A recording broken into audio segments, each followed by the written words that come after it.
Hipster life. Like a bird on a tree, I'm just sitting here. I got time, it's clear to see.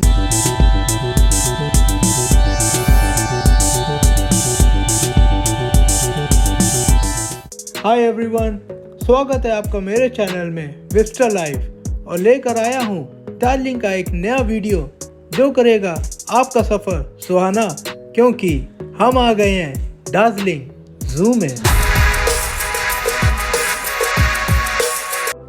और ये लीजिए, हम तो आ गए दार्जिलिंग जू के अंदर और हमने देखा लेफ्ट साइड में सुवीनियर शॉप्स है जहाँ से आप कुछ गिफ्ट वगैरह खरीद सकते हैं, और राइट साइड में बर्ड्स एवरी है जहाँ पे डिफरेंट किस्म के बर्ड्स आप देख सकते हैं।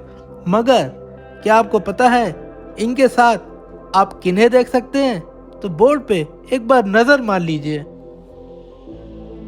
Padmaja Naidu Himalayan zoological park, जिसको पहले हिमालयन जूलॉजिकल पार्क कहते थे, जो कि बना अगस्त 14, 1958 में और जो फैला है 67.5 एकड़ के एरिया में, और इसका एल्टीट्यूड 7000 फीट पर है।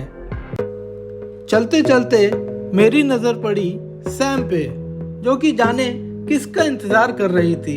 शायद वो कोई सुपरस्टार से कम नहीं है। तो आइए जानते हैं वो है कौन। तो ये लीजिए, ये जनाब तो निकले रेड पांडा, जिन्हें पसंद है बैम्बू लीव्स और फ्रूट्स, और इनकी आपने मूवीज भी बहुत देखी होगी। और इन जनाब की फुर्ती तो देखिए, कितनी तेजी से ये अपनी डाली पे चढ़ गए। और इसी रेड पांडा की चंचल भरी हरकतों को मैंने कैद किया अपनी आंखों में और सैम ने अपने मोबाइल में, जिससे बना हमारा सफर सुहाना।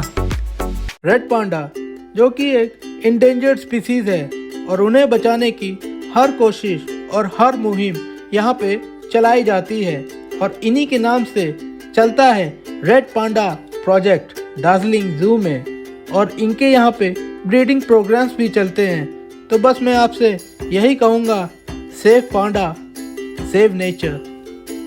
Padmaja Naidu Himalayan zoological park, जिसे पहले हिमालयन जूलॉजिकल पार्क के नाम से जाना जाता था, जो कि लेबोंग कार्ट रोड जवाहर पर्वत पे स्थित है, और ये बना था 14 अगस्त 1958 में, जो कि एक जॉइंट वेंचर था गवर्नमेंट ऑफ इंडिया और गवर्नमेंट ऑफ वेस्ट बंगाल के बीच में।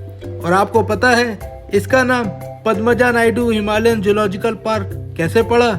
तो आइए मैं आपको बताता हूँ। इंडिया के पूर्व प्रधानमंत्री इंदिरा गांधी जी ने पद्मजा नायडू के नाम पे यह पार्क डेडिकेट कर दिया था, जो कि एक ex governor of West Bengal भी थी और सरोजिनी नायडू की डॉटर भी थी, और एक अच्छी कवि। और आज के इस सुहाने सफर को मैंने भी थोड़ा मोबाइल में कैद कर ही लिया। दार्जिलिंग जू के टाइमिंग्स हैं 8:30 बजे से लेके शाम के 4:30 बजे तक, और सर्दियों में ये सिर्फ 4 बजे तक ही खुला रहता है। तो अगर आप यहाँ पे आने का प्लान कर रहे हैं तो आप थोड़ा सा सुबह आइए, क्योंकि यहाँ पे आपका पूरा एक दिन जाने वाला है। क्योंकि यहाँ पे आपको जानवरों के अलावा हिमालयन माउंटेनियरिंग इंस्टीट्यूट और बंगाल नेचुरल हिस्ट्री म्यूजियम भी देखने को मिलेगा, जिसे कवर करते करते आपका तो पूरा दिन चला ही जाएगा। और यहाँ पे आप एंट्री फी की बिल्कुल भी चिंता मत करिए, क्योंकि ये सिर्फ 60 रुपीज़ है इंडियंस के लिए, और फॉरेनर्स के लिए 100 रुपीज़। दार्जिलिंग में हिमालयन टाहर के साथ आप देख सकते हैं हिमालयन गोराल को, और भूल मत जाइए, वहाँ पे आपको मिलेगा मारखोर, और इनकी सींगों से आप 5 या 6 फीट की दूरी बना के रखेंगे तो बहुत ही अच्छा रहेगा। और ये देखिए, आ गए हैं ब्लू शीप, और इनके साथ में देखते देखते बस आने वाले हैं मिश्मी टाकिन। इतने तरीके के प्रजाति, इतने तरीके के जानवर कि तो मैं बस देखते ही रह गया। और ये देखिए, लंगूर भाई साहब भी हैं यहाँ पे, और इन सब के साथ में हम बस आगे बढ़ते चले गए और अपने सफर को सुहाना करते चले गए। और इतने सारे जानवरों को देख के मुझे तो बहुत जोरों की भूख लग रही थी, और मैंने सैम से कहा कि एक अच्छा बढ़िया रेस्टोरेंट मुझे ढूंढ के दो। और सैम ने जू के अंदर ही एक बढ़िया जू रेस्टोरेंट मुझे ढूंढ के दिया। और सच बताऊं, यहाँ का खाना पीना बहुत ही अच्छा है। और यहाँ पे हमको एक ऐसा कपल भी मिला जो कि 60 प्लस था, मगर फिर भी आज भी वो अपने सफ़र को सुहाना करने में लगे हुए हैं। मैंने जब नज़र मारी इस बोर्ड पे तो मुझे पता चला कि मेरी नेक्स्ट मीटिंग लेपर्ड और वुल्फ भाई साहब के साथ में है। मगर सच बताऊं, डार्लिंग जू के अंदर इतना चलना पड़ता है कि आपके पैर भी थक जाएंगे और आप भी थक जाएंगे और आपको बहुत ज़ोरों से भूख और प्यास लगने लगेगी।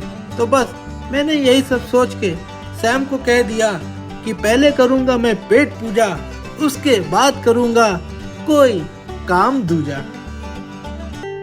तो ये लीजिए, पेट पूजा के बाद आप देख ही सकते हैं कि मेरा चेहरा कितना खिलखिला रहा है और मैं इस सुहाने सफ़र को लेके आगे बढ़ने वाला हूँ। और ये लीजिए, मैंने तो आपको कहा ही था कि लेपर्ड भाई साहब मेरा इंतज़ार कर ही रहे हैं, तो आप देख ही सकते हैं। मगर जब मैं यहाँ पे इनसे मीटिंग करने आया तो ये भाई साहब सो रहे थे, बोले कि लंच ब्रेक है।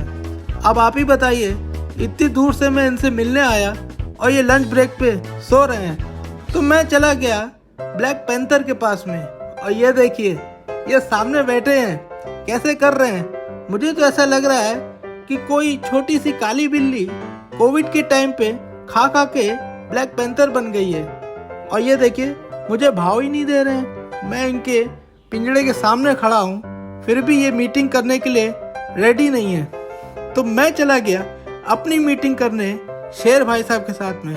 और ये देखिए, इनका भी लंच ब्रेक चल रहा है। अब आपको मैं क्या बताऊं कि यहाँ पे मीटिंग करना बहुत मुश्किल है। तो मैं तो बस अपना इरादा मैंने चेंज कर दिया और चला गया मैं टिबेटन वुल्फ भाई साहब के पास में। और ये देखिए, दूर से ये जग तो रहे हैं, मगर इनका भी मीटिंग करने का कोई ज़्यादा अच्छा मूड नहीं है। तो मैं फिर शेर के पास चला गया और शेर उड़ तो गए हैं, मगर ये अब इनकी अंगड़ाइयाँ लेने का समय है। देख लीजिए इनकी अंगड़ाइयाँ, बस मीटिंग करने का टाइम नहीं है, काम करने का इनका मन ही नहीं है। बस चिड़ियाघर में बैठे बैठे खाते रहो और ज़िंदगी बिताते रहो। अब आप ही बताइए, मैं अपना सफ़र कैसे करूं सुहाना। और आखिर में आपने देख ही लिया कि जिन बड़े लोगों से मेरी मीटिंग थी उनसे तो मेरी मुलाकात हो ही नहीं पाई। चिड़ियाघर के इस हालत से भरे दृश्य को देख के मेरा सुहाना सफ़र भी हो गया था आलसी। और मैं अपने उदास मन को लेके चला गया इस बगीचे में, जहाँ पे मैंने डिफरेंट किस्म के ऑर्किड फ्लावर्स देखे और बस यही सोच रहा था कि मेरा सफ़र बस हो जाए सुहाना। तो देखिए, आपके सामने मैं लेकर आया हूँ कितने तरीके के बर्ड्स, जिनको देख के मुझे बहुत ही अच्छा लग रहा था। और मुझे ऐसा यकीन हो रहा था कि आज का ये मेरा पूरा सफ़र बेकार नहीं जाएगा।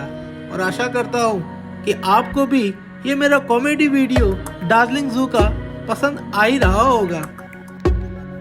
घूमते घूमते हम चले गए जंगल की बिल्ली मौसी के पास और देखिए दोनों कैसे धूप का आनंद ले रही हैं।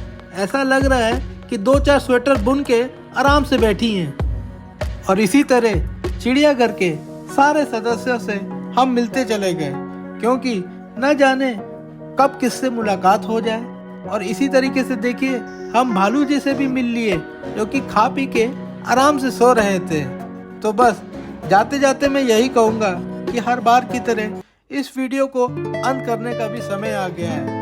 और अगर आपको मेरा डार्लिंग जूलॉजिकल पार्क का ये वीडियो, ये व्लॉग पसंद आ रहा है तो बस मेरे चैनल को सब्सक्राइब कर लीजिए, लाइक करिए, कमेंट करके मेरे को बताइए, जिससे कि मैं आपको घुमाता रहूँगा around the places with mister and Sam.